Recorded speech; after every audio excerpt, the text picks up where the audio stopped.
দূরদেশে বসবাসকারী বাংলাদেশিদের কথা বলছে ডিবিসি নিউজ। আপনাদের সুখ দুঃখ, হাসি কান্না, আশা নিরাশার কথা সবার সামনে তুলে আনতে আমাদের আয়োজন দূরদেশে সুখ দুঃখ। বিদেশে মাটিতে বাংলাদেশের মানুষগুলো মানে আপনারা যাচ্ছেন মূলত কাজের সন্ধানে, আর সেজন্য শেষ সম্বলটুকু পর্যন্ত ব্যয় করেন অনেকে। সেখানে অক্লান্ত পরিশ্রমের অর্থে পরিবারের মুখে ফোটান হাসি, আর আপনাদের পাঠানো রেমিটেন্সে দেশের অর্থনীতি হয় সমৃদ্ধ। অবশ্য দালালদের খপ্পরে পড়ে কেউ কেউ হন নিঃস্ব পর্যন্ত। অন্যদিকে অনেক বাংলাদেশি নিজ গুণে দেশের নাম করছেন উজ্জ্বল। আমরা সেই সব মানুষের সবার কথাই বলবো এই আয়োজনে। আপনাদের সবাইকে আমন্ত্রণ জানাই, আমি মজুমদার জুয়েল।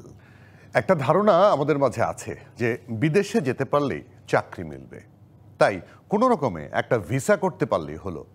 কিন্তু এতই কি সহজ? আপনি কোনো কাজে পারদর্শী নন, যে দেশে যাবেন সে দেশের ভাষাটুকু জানেন না, বা ইংরেজিও বোঝেন না, এমনকি বলতেও পারেন না, তাহলে কাজটা পাবেন কি করে?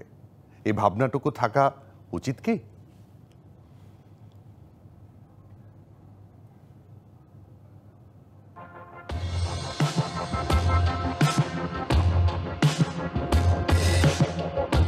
কোনো রকম একটা ভিসা জোগাড় করে বিদেশে যেতে পারলেই টাকা, এমন ধারণা বাংলাদেশের অসংখ্য তরুণের।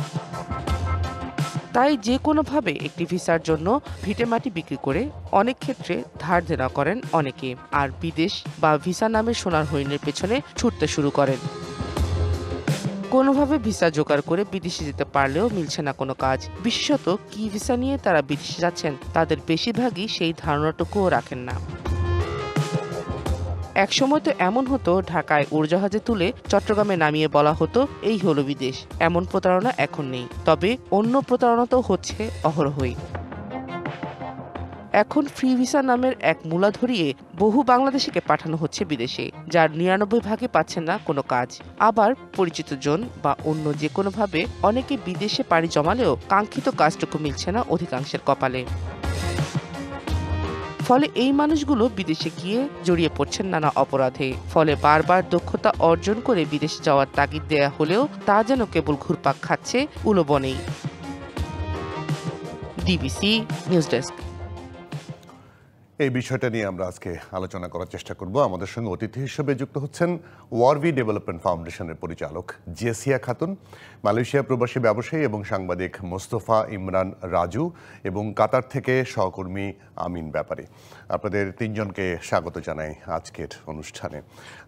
জেসিয়া খাতুনকে দিয়ে শুরু করতে চাই। আমি যেই প্রতিবেদনটা আমরা দেখানোর চেষ্টা করলাম আর কি, সেটি নিয়ে আপনার প্রারম্ভিক বক্তব্যটা শুনি। যে আসলে আমরা খালি মনে করি যে কোনো রকমে বাইরে যেতে পারলেই হলো, চাকরি পেয়ে যাব, কিছু শিখি না, শেখার চেষ্টাটাও থাকে না। এটা কেন?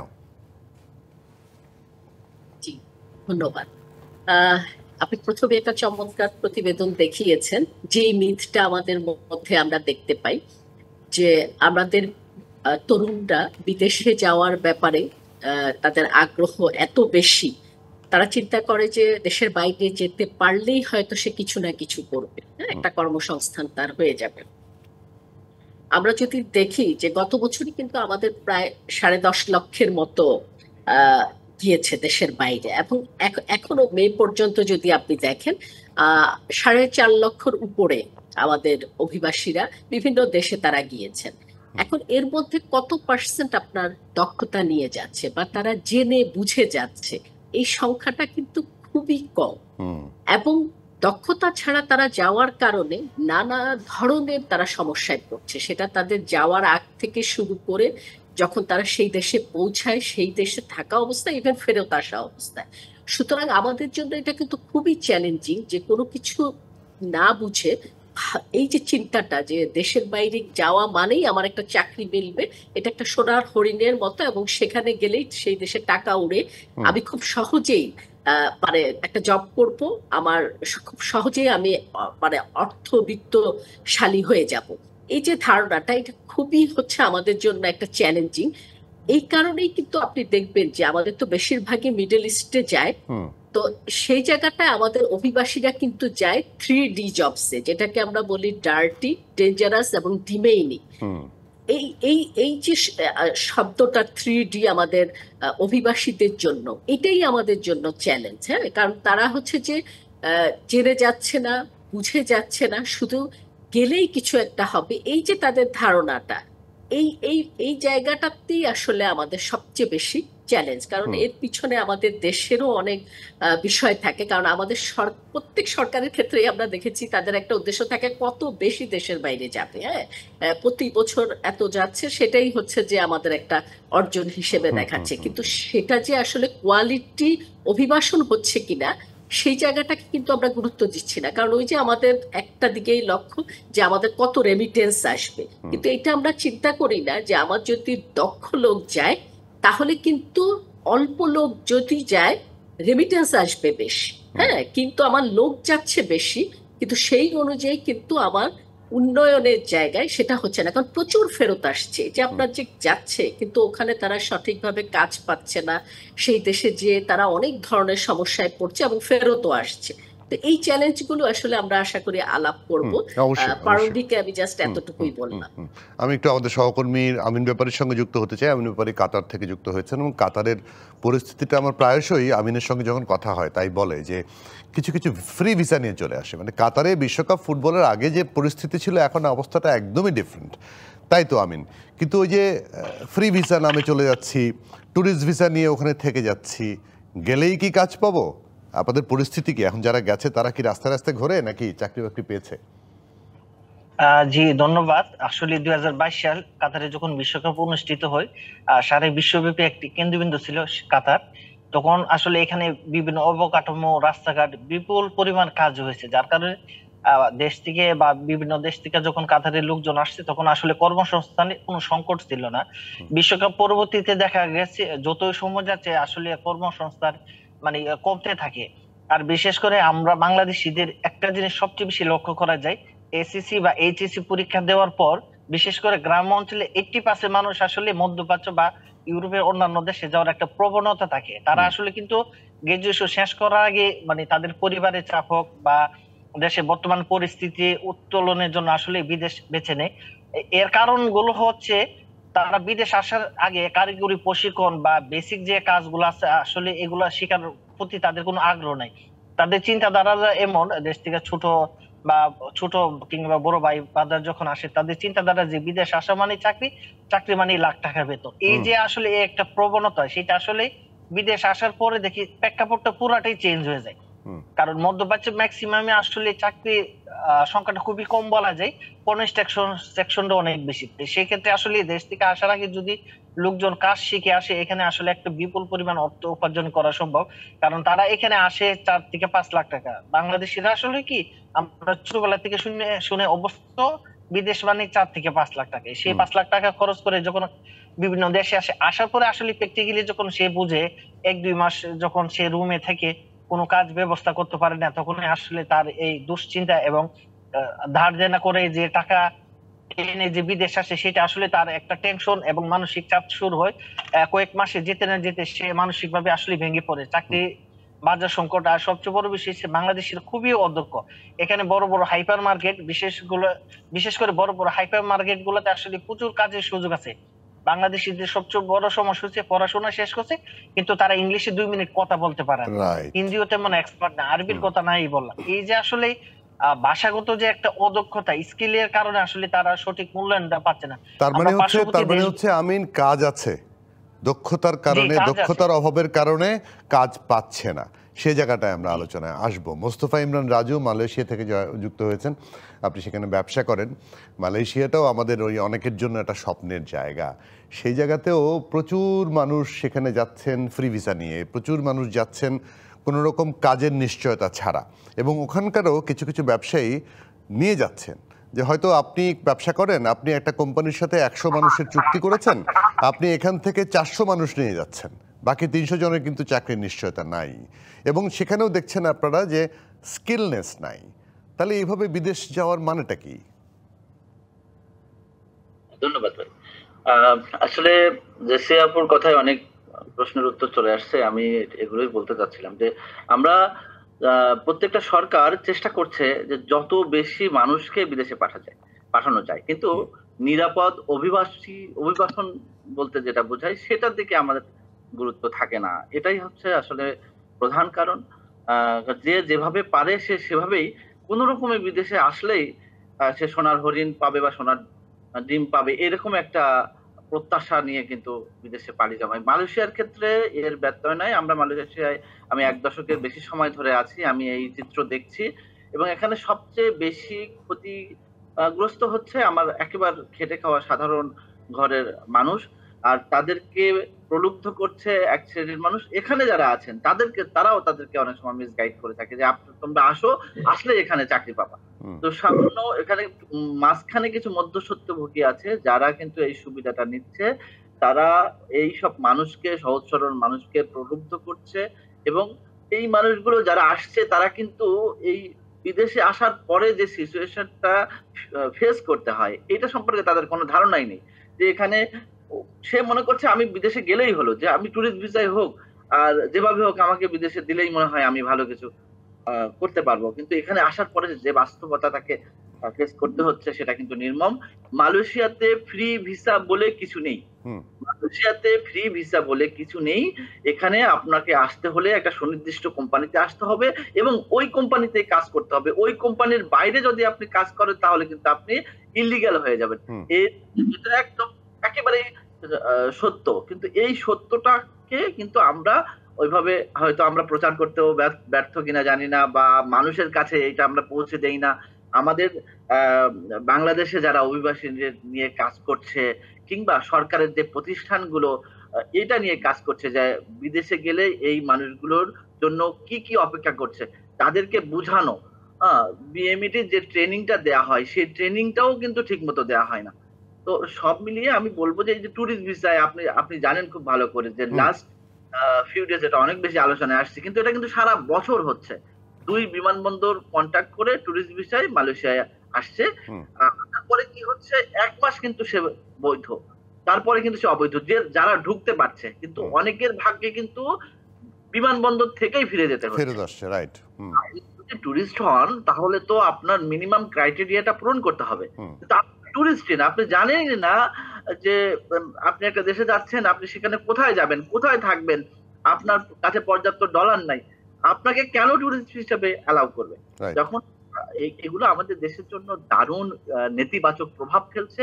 এই যে বিমানবন্দরে এসে একটা দেশের মানুষকে ফেরত পাঠানো এবং এটা ইন্টারন্যাশনাল মিডিয়ায় আসছে, এটা স্থানীয় মিডিয়াতে আসছে, এটা আমাদের দেশের জন্য অনেক নেতিবাচক প্রভাব ফেলছে বলে আমি মনে করি। এবং আমার মনে হয় যে এই ফ্রি ভিসার যে প্রচারণা এটা থেকে আমাদের বের হয়ে আসা উচিত। এই কদিন আগেই মানে সোমবারে সম্ভবত 117 জনকে ধরেছে, তারা অবৈধ, এবং যারা কাজ করেছে, যে প্রতিষ্ঠান কাজ দিয়েছে তাদেরকেও মানে বলা হয়েছে যে তাদের বিরুদ্ধেও কঠোর ব্যবস্থা নেওয়া হবে।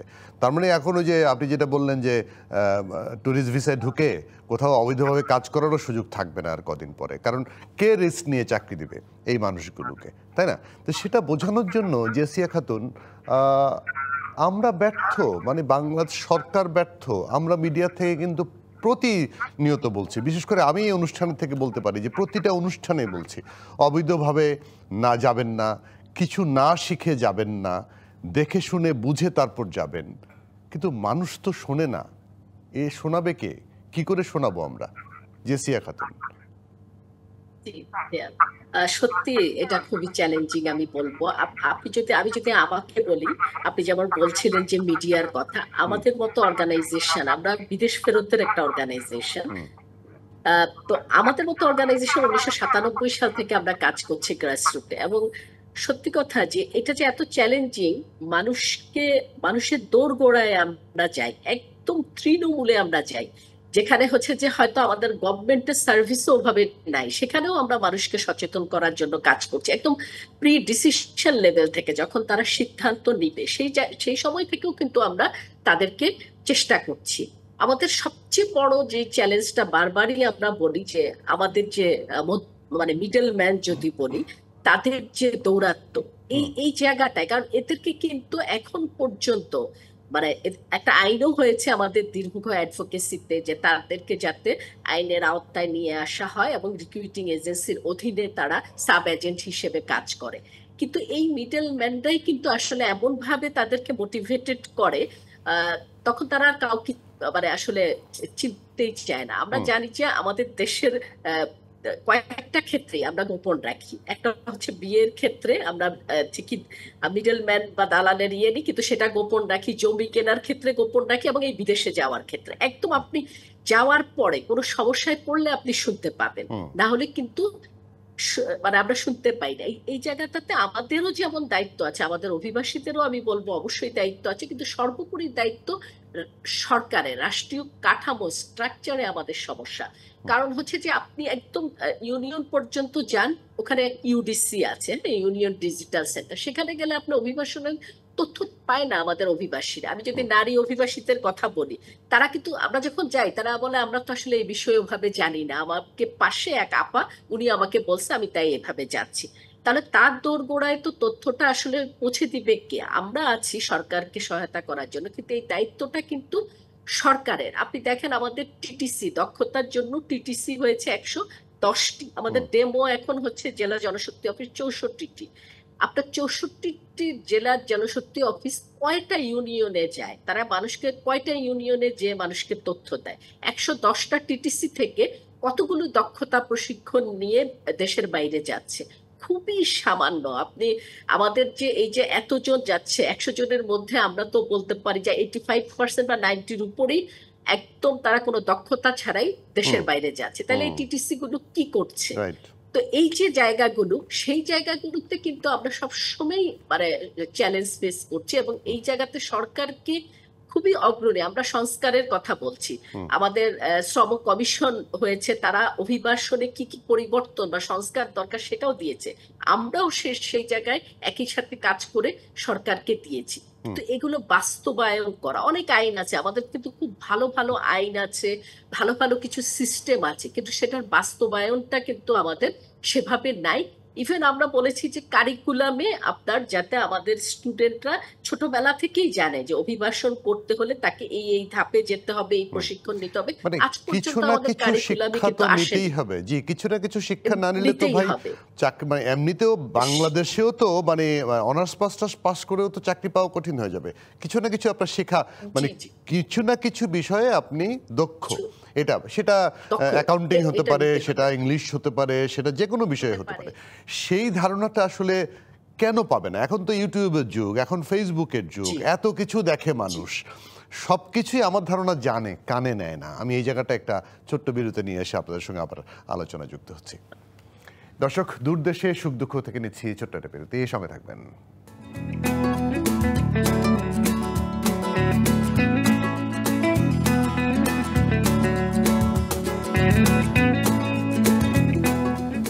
দূরদেশে সুখ দুঃখ আয়োজনে আমন্ত্রণ আর একবার, সঙ্গে আছি আমি মজুমদার জুয়েল। এ পর্যায়ে একটু জানিয়ে দেব তথ্য, মানে বাংলাদেশে কি কি প্রশিক্ষণ আসলে নেওয়া যায় সেই তথ্যগুলো জানিয়ে দেয়। বাংলাদেশে বিদেশ যাওয়ার জন্য বেশ কিছু প্রশিক্ষণ এবং সুযোগ বিদ্যমান রয়েছে। জনশক্তি কর্মসংস্থান এবং প্রশিক্ষণ ব্যুরো এবং অন্যান্য সরকারি এবং বেসরকারি প্রতিষ্ঠান ভাষা শিক্ষা, কারিগরি প্রশিক্ষণ এবং অন্যান্য প্রশিক্ষণ দিয়ে থাকে। এরপর গন্তব্যে দেশের ভাষা শেখা, মানে গন্তব্য দেশ যেখানে যাবেন আপনি, সেই দেশের ভাষা শেখার জন্য প্রশিক্ষণ দেওয়া হয়, যা বিদেশ যাত্রার আগে খুবই গুরুত্বপূর্ণ। কম্পিউটার প্রশিক্ষণ, বিশেষ করে অফিস অ্যাপ্লিকেশন এবং গ্রাফিক্স ডিজাইনের মতো বিষয়গুলোতেও এখন প্রশিক্ষণ পাওয়া যায়। বাংলাদেশে অসংখ্য প্রশিক্ষণ সেন্টার আছে। বিভিন্ন ট্রেড যেমন ওয়েল্ডিং, প্লাম্বিং, ইলেকট্রিক্যাল ওয়ার্কস সহ অন্যান্য বিষয়ে কারিগরি প্রশিক্ষণ দেওয়া হয়। বিদেশ যাত্রার আগে কর্মীদের দক্ষতা বৃদ্ধি এবং প্রয়োজনীয় তথ্য প্রদানের জন্য প্রশিক্ষণও দেওয়া হয়ে থাকে। এর বাইরে কিছু কিছু ক্ষেত্রে নির্দিষ্ট কিছু দেশের কাজের জন্য প্রয়োজনীয় বিশেষ প্রশিক্ষণও দেওয়া হয়, যেমন নার্সিং, আতিথেয়তা সহ অন্যান্য। সরকারি প্রতিষ্ঠান বিএমইটি বিদেশগামী কর্মীদের প্রশিক্ষণ, নিবন্ধন এবং অন্যান্য সহায়তা প্রতিনিয়ত দিয়ে থাকে। এছাড়া প্রবাসী কল্যাণ এবং বৈদেশিক কর্মসংস্থান মন্ত্রণালয় কর্মসংস্থান এবং কর্মীদের অধিকার সুরক্ষার জন্য নীতি প্রণয়ন এবং বাস্তবায়ন করে। জেলা কর্মসংস্থান এবং জনশক্তি অফিসে প্রশিক্ষণ এবং অন্যান্য সহায়তা দেওয়া হয়। এবং সবশেষে যেটা জানাবো, বিদেশ গমনের পূর্বে অবশ্যই বৈধভাবে নিবন্ধন করুন, প্রয়োজনীয় প্রশিক্ষণ নিন, ভিসা এবং অন্যান্য কাগজপত্র সম্পর্কে বিস্তারিত জানুন। দালালদের থেকে সব সময় সাবধান থাকুন এবং সব সময় সরকারি সংস্থার সহায়তা নিন। তো তথ্যগুলো পরে এবার আবারও আলোচনায় যুক্ত হচ্ছে অতিথিদের সঙ্গে। আলোচনায় আমাদের সঙ্গে অতিথি হিসেবে আছেন জেসিয়া খাতুন, মোস্তফা ইমরান রাজু এবং আমিন ব্যাপারী। তিনজনকে আবারও স্বাগত জানাই।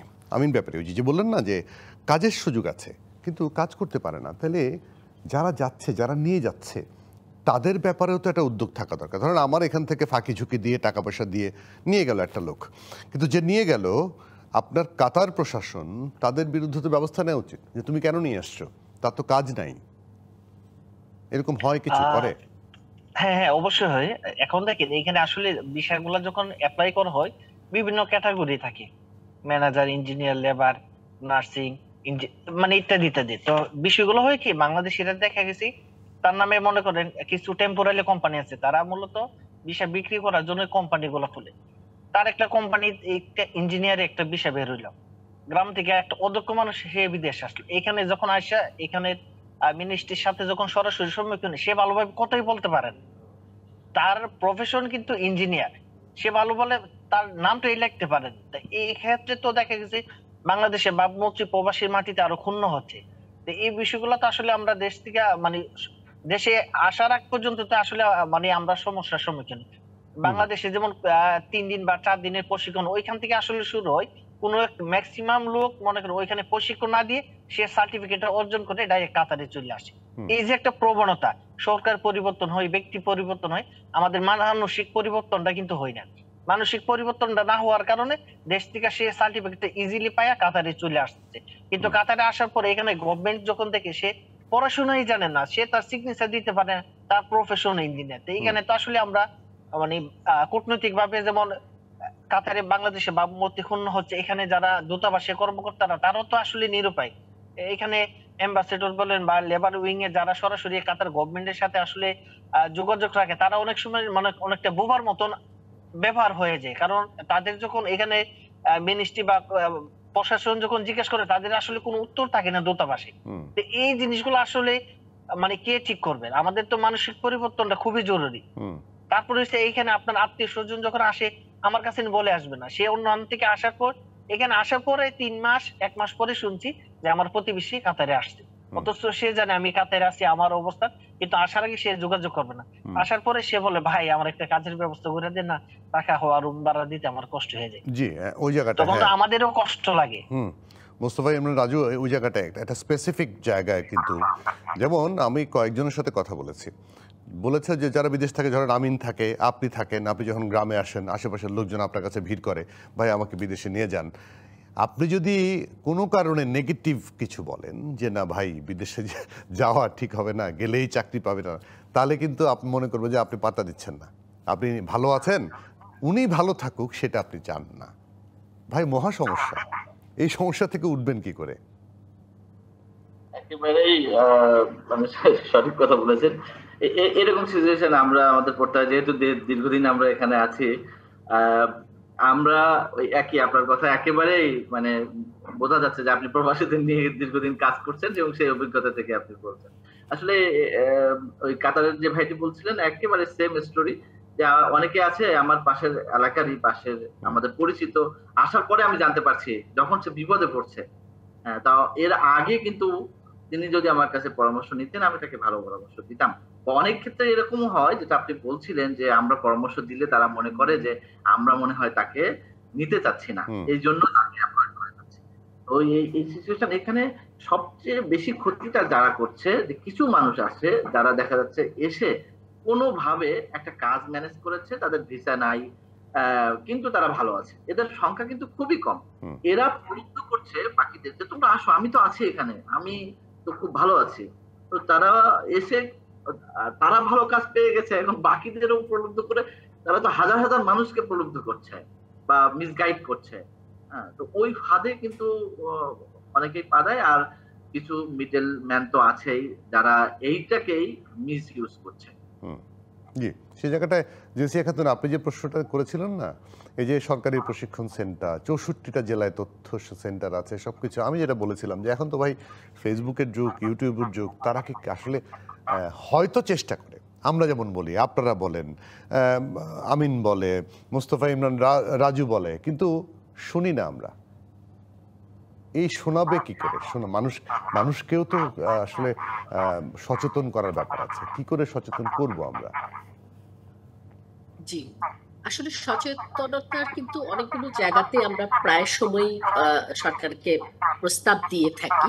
আমি যদি একটু বলি, যেমন আমরা সরকারকে বলেছিলাম যে একটু বিটিভিতে মিনা কার্টুন টাইপের এই ধরনের, যেটা আমরা দেখি যেটা একটু মানুষ খুব সহজে নেয়, এই ধরনের আসলে কি বলে একটু বিনোদনমূলক হবে, কিন্তু যেটা মানুষের কাছে পৌঁছাবে একদম তৃণমূলে, সহজ ভাষায় তারা বুঝতে পারবে। হ্যাঁ, আমরা কিন্তু আমাদের অনেক পরিবর্তন দেখেছি, স্বাস্থ্যগত বলি বা আমরা যদি বলি যে ল্যাট্রিন ইউজের বিষয়গুলো, এগুলো কিন্তু পরিবর্তন এসেছে সচেতন করতে করতেই। হ্যাঁ, তারপরে আমরা বলেছি যে সিনেমা শুরুর আগে সিনেমা হলে একটা ছোট ক্লিপ দেখাতে পারে, মানে আমি ছোট ছোট উদাহরণ দিচ্ছি সচেতনতার জায়গাগুলোতে মানুষকে যে সচেতন করার জন্য। আমাদের জেলা জনশক্তি অফিস যেগুলো আছে তাদেরকে একদম গ্রাসরুটে যেতে হবে মানুষকে সচেতন করার জন্য। এখানে মিডিয়ার ভূমিকা আছে, যে মিডিয়াতে ব্যাপকভাবে এই বিষয়গুলো নিয়ে আসতে হবে। ইভেন আমাদের লোকাল এরিয়াতে ক্যাবেল টিভি গুলো খুব চলে, এই ক্যাবেল টিভি গুলোতে ডিস্ট্রিক্ট থেকে আমাদের ডিসি অফিস থেকে যদি একটু রেগুলার প্রচার করে যে কিভাবে সচেতন ভাবে যেতে হবে, দক্ষতার বিষয়টি নিয়ে আসে। কারণ বাংলাদেশ সরকারও কিন্তু এখন ট্রেনিং এর প্রতি বা স্কিলের প্রতি গুরুত্ব দিচ্ছে, যে তারা স্কিল লোক পাঠাবে। এখন স্কিল লোক পাঠাতে গেলে আমি একটু আপনাকে এখানে এই জায়গাটায় একটু গুরুত্ব দিতে চাই। আমি আপনার সাথে একবার আলাপ করেছিলাম যে আমরা একটি কাজ করছি, এখনো পুরোপুরি শেষ হয়নি, যে 110টা টিটিসিতে আসলে কি ধরনের প্রশিক্ষণ হয় বা মানুষ কতটুকু জানে বা এই প্রশিক্ষণটা কতটুকু উপযোগী। আমি যদি সেটাতে একটু ছোট করে বলি, যে আমাদের যে টিটিসি গুলো আছে এগুলাতে আপনার থাকার কথা এক একটা টিটিসিতে, আমি যদি ট্রেনার বা স্টাফ বলি 73 জন করে, সেখানে আমার আছে পার সেন্টারে মাত্র 23 জন করে, হ্যাঁ, বা 30 জন করে। এবং এক একজন ট্রেনার অন অ্যান অ্যাভারেজ 423 জন স্টুডেন্টকে ট্রেনিং দেয়। অনেক ট্রেনিং সেন্টারে এত বেশি যে তারা 1300-র উপরে স্টুডেন্টকে ট্রেনিং দেয়। তো দেখা যাচ্ছে কি আমাদের যে মানে স্টাফ লেভিং টিটিসিতে এবং ওয়ার্কলোড, এটা বিস্তর ফারাক আছে। ইভেন আমাদের যারা প্রশিক্ষণার্থী, ওরা কিন্তু আসলে ওইভাবে জানেও না যে আসলে টিটিসি জানে যে এলাকাতে আছে, কিন্তু সেটা আসলে কি ট্রেনিং দিচ্ছে। ইভেন আপনার এই যে আমাদের টিটিসি, তারা কিন্তু দুইটা জায়গায় ফোকাস করে, একটা হচ্ছে লোকাল মার্কেটেও যাতে জব হয়, আবার যাতে ইন্টারন্যাশনাল মার্কেটে। কিন্তু টিটিসি কে আসলে আমরা বলি যে একটা জায়গায় ফোকাস দিতে হবে, কারণ অনেকগুলো সরকারি সংস্থা আছে যেগুলো লোকাল মার্কেট জবের জন্য তারা বিভিন্ন প্রশিক্ষণ দেয়, কিন্তু টিটিসি কে স্পেসিফিক ফোকাস করতে হবে যাতে ইন্টারন্যাশনাল স্ট্যান্ডার্ডে তারা প্রশিক্ষণ নিয়ে বিদেশে যায়, এবং এই যে সরকার দক্ষতাটা নিয়েই লোক পাঠাবে এবং দক্ষ লোক পাঠানো সরকারের ম্যান্ডেট, এই জায়গাটায় প্রচার করতে হবে। এবং সেটা আমরা যদি এখানে কিছু দুঃখজনক ব্যাপার আছে, আপনি বলছিলেন যে আমাদের দুজন ভাই আছেন যে প্রি ডিপার্চার ট্রেনিং হয়, এটা একটা 3 দিনের প্রি ডিপার্চার ট্রেনিং, যেই ট্রেনিংটাতে আমরা রেগুলার যাই, আমরাও কিছু কিছু সেশন নিই। আপনি অবাক হয়ে যাবেন যে এক একটা প্রি ডিপার্চার ট্রেনিং এ 150, 200, 300, তারা কিছুই শুনে নেয়। এটা জাস্ট যাওয়ার আগে একটা তাদেরকে মানে সেখানে যে আপনি ওই যে কিছু বলে ধরেন যে বহির্গমন বিষয়ক প্রশিক্ষণ তো ঠিক আছে বাদ দিলাম, আপনি টিটিসির কথা বলছেন, মানে টেকনিক্যাল ট্রেনিং সেন্টারে হাতে কলমে না শিখলে, বোর্ডের মধ্যে লিখে দিলে কি করে টেকনিক্যাল ট্রেনিংটা হবে, এটাও একটা অবাক বিষয় না? তাহলে দক্ষতা হবে কোত্থেকে? একটা ছোট্ট বিরতি নিয়ে আবার যুক্ত হচ্ছি আপনাদের সঙ্গে। দর্শক, দূরদেশে সুখ দুঃখ থেকে নিচ্ছি ছোট্ট একটা বিরতি, সঙ্গে থাকবেন।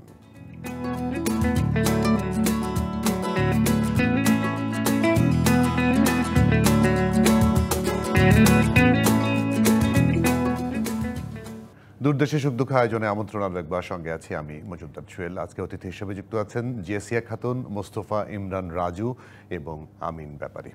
তিনজনকে আবারও স্বাগত। আমিন ব্যাপারী, একটু ছোট করে জানতে চাই, আসলে কাতারে যদি এখন যেতে চায়, দক্ষতা নিয়ে কি কি ধরনের চাকরি আছে কাতারে যারা যাবে?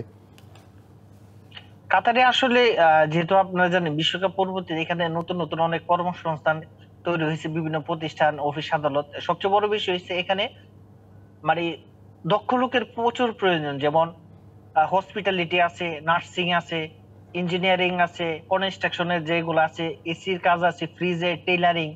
তো এখানে আসলে বিভিন্ন কাজগুলো আছে, ড্রাইভিং আছে। তো যারা দেশ থেকে আসবে আসলে যে কোনো একটা প্রশিক্ষণ ইভেন নিয়ে আপনার যদি ওখানে আসে। অনেক বাংলাদেশি প্রতিষ্ঠান, বাংলাদেশি রেস্টুরেন্ট শুরু হচ্ছে, সেখানে বাবুর্চির কাজ আছে, বাবুর্চি শেফের কাজ আছে। বাবুর্চি কাজ। হ্যাঁ, সেখানে যারা খাবার সার্ভ করবে তাদের কাজ আছে, কিন্তু তাদের জন্য তো দক্ষ দক্ষতাটা ড্রাইভার লাগবে। আছে। তো এখানে আসলে মানে প্রচুর পরিমাণে কাজের অপরচুনিটি। আসলে দেশ থেকে লোকজন মানে মানে আমরা যতই বুঝাই না কেন বা আপনারা যেভাবে প্রচারণা করতেছেন, দেশ থেকে আসার আগে দূর বিদেশ আইসা কোন একটা কাজ ব্যবস্থা করে নেবে, কিন্তু আসার পরে বুঝে যে কত দানে কত চাল। তো বিদেশ তো আসলে তো মানে দক্ষ না হইলে তো আপনার কোনো প্রতিষ্ঠানে আপনি জব নেবেন না। এখানে হাইপার মার্কেট গুলো প্রচুর পরিমাণ কাজের সুযোগ আছে, কিন্তু বাংলাদেশিরা সেই সুযোগটা কাজে লাগাইতে পারবে না। তারপরে এখানে ড্রাইভিং এর সরকারি বিভিন্ন প্রতিষ্ঠানে আপনার লোক নিয়োগ নেই, সেক্ষেত্রে প্রচুর পরিমাণ একটা মানে সুযোগ আছে, সেটা আসলে তেমন নাই। দেশ থেকে আসার আগে ড্রাইভিংটাও যদি শিখে আসে, টেইলারিং আছে, সুপার মার্কেট, ট্রাভেল এজেন্সি আছে, রেস্টুরেন্টে শেফ আছে, মানে প্রচুর সুযোগ। কোনো একটা কাজ শিখে আসুক, আমার কথা হচ্ছে। এই কথাটা যে এই যে চাহিদাটা, সেটা শুধু কাতার না, আমি মনে করি মালয়েশিয়াতেও আছে এবং বিশ্বের বিভিন্ন দেশে আছে যেখানে। কিন্তু মোস্তফা ইমরান রাজু, ধরেন বাংলাদেশের টেরিটরি যখন পার করব, তখন আমার মিনিমাম একটা ল্যাঙ্গুয়েজ, সেকেন্ড ল্যাঙ্গুয়েজ লাগবে, যেটা ইংরেজি।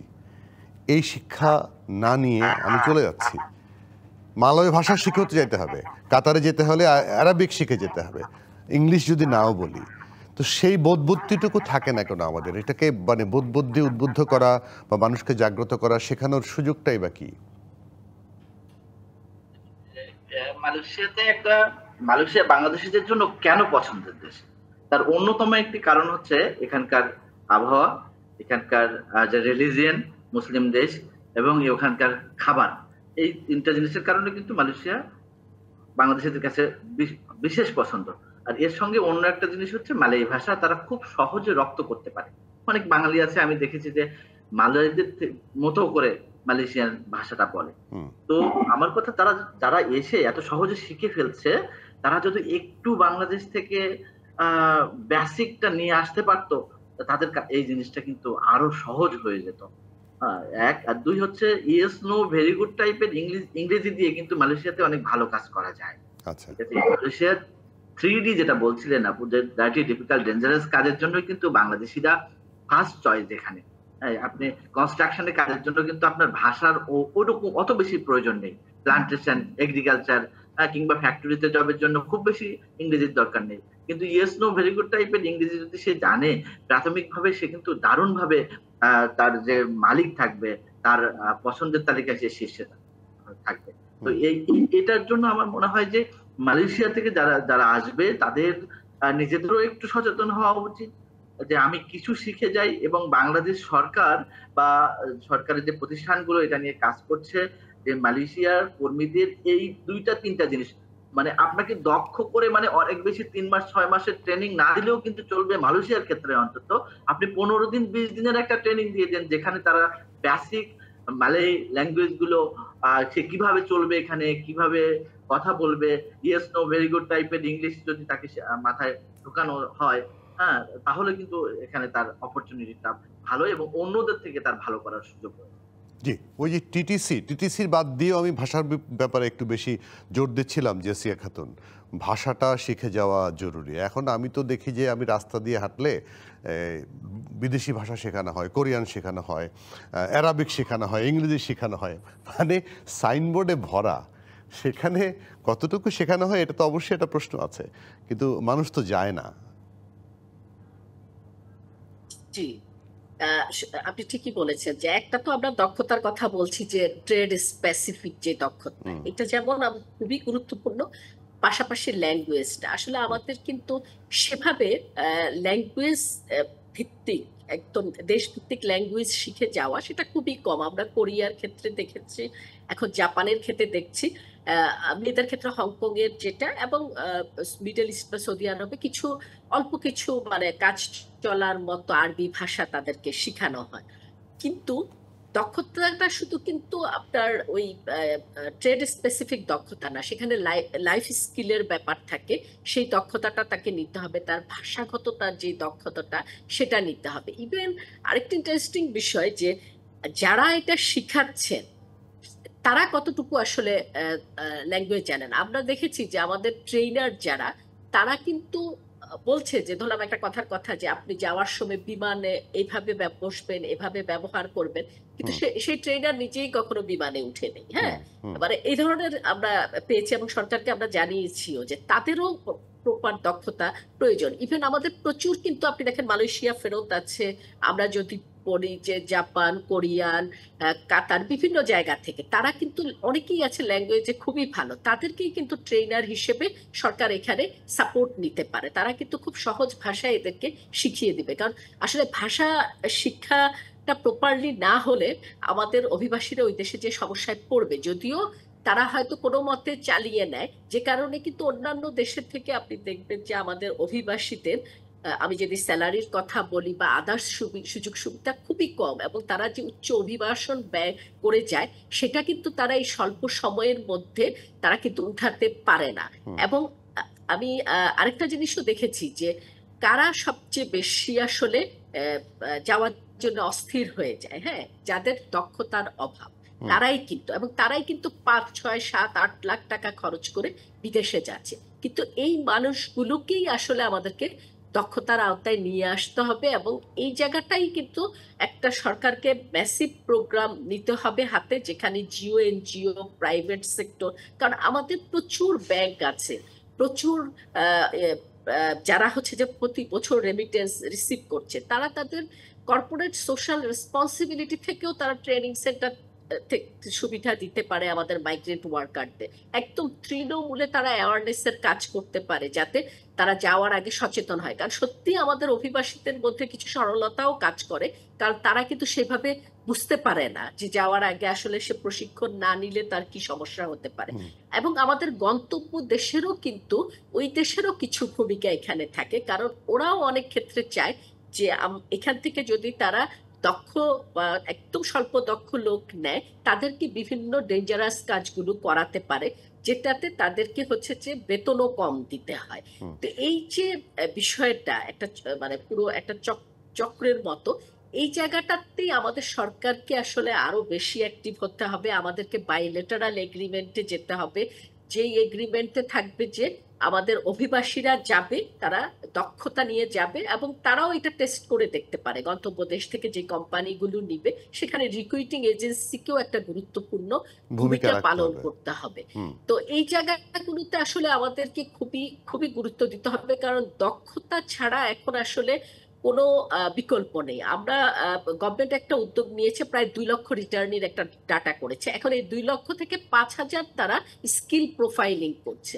কিন্তু আমরা যখন ডাটাটা করছিলাম, আমরা দেখলাম যে দক্ষতা নিয়ে যাওয়া অভিবাসীর সংখ্যা খুবই কম, এবং নারীদের ক্ষেত্রে আপনি তো জানেনই, বিশেষ করে গৃহ শ্রমিক হিসেবেই বেশিরভাগ যাচ্ছে। এখানে অনেক অপরচুনিটি আছে, নার্সিং আছে, কেয়ার গিভিং আছে, ড্রাইভিং আছে, মেয়েদের ক্ষেত্রে যদি বলি, এবং ছেলেদের ক্ষেত্রে আরো অনেক কিছু। আমরা এগ্রিকালচারে খুবই ভালো, এগ্রিকালচারেও কিন্তু অনেক দেশ প্রচুর অভিবাসী নিচ্ছে। এই যে এই দক্ষতাগুলোকে কাজে লাগাতে হবে, যাতে আমাদের অভিবাসীরা যায়, মর্যাদার সাথে যায় এবং মর্যাদাপূর্ণ কাজে যায়, তাহলেই তো ওই দেশেরও উন্নয়ন হবে, এবং আমাদের বাংলাদেশেরও অর্থনীতিতে আরো বেশি তারা অবদান রাখার সুযোগটা তারা পাবে, এবং পরিবারেরও উন্নয়ন হবে আমরা বলে মনে করি।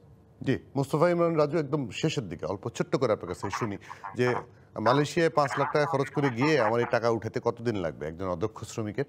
কেন যাই আমরা? মালয়েশিয়াতে কিন্তু বেসিক বেতন সরকারের নতুন অনুযায়ী 1700 রিঙ্গিত। তার মানে আপনি নিয়ার অ্যাবাউট 50,000 ধরতে পারেন যে 50,000 টাকার সে বেতন পায়। এখন 50,000 টাকার ভিতরে তার থাকা, খাওয়া, অন্যান্য খরচও কিন্তু রয়েছে। তো এইবার আপনি হিসাব করেন যে এটা তার যে 5 লাখ টাকা খরচ করে যদি আসে, তাহলে তার কত বছর লাগবে সেই টাকাটা উঠাতে। 30,000 টাকা করে যদি সেভও করতে পারে, 30,000 টাকা সেভ করতে পারলেও সেটা 2 বছরের উপরে হয়ে যাবে, 2 বছরের মতো। 2 বছর লাগবে অ্যাটলিস্ট।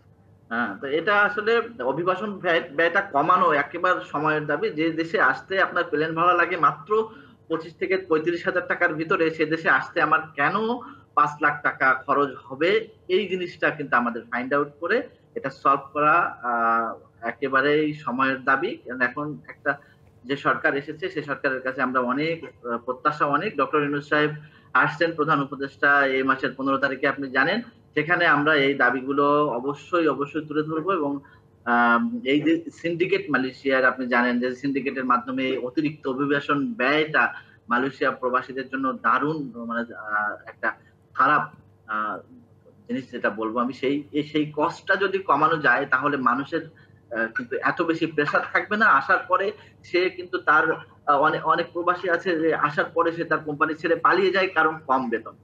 কম বেতনে বেশি প্রেসার, কারণ সে তো লোন করে আসছে, অনেক টাকা খরচ করে আসছে, তার এই টাকা তো উঠাতে হবে। 50,000 টাকা ইনাফ নট ফর হিম।